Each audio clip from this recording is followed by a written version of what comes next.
Hi everyone, in front of me I've got Realme 11 Pro Plus, and let me share with you how to set the camera timer on this device.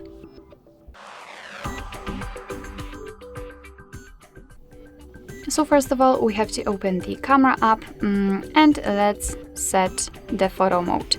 Right now we can take a look at this option bar at the top, and on the second position from the left we've got the timer, so let's tap on it, and here we've got 3 different options from which we can choose. So the off option, 3 and 10 seconds delay.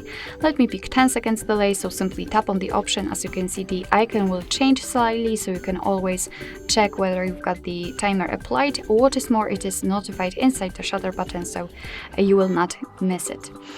So all we have to do right now is to tap on the shutter button, and as you can see, from now on your device will count down from 10 or 3 depending on which option you've chosen, and after that time it will take a photo. Alright, of course you can set the 3 seconds delay, it works the same, and you can always turn off the timer just by tapping on this kind of clock or the timer icon, and from now on your device will take photos right after touching the shutter button. Alright, so that'll be all. Thank you so much for watching. I hope that this video was helpful, and if it was, please hit the subscribe button and leave the thumbs up.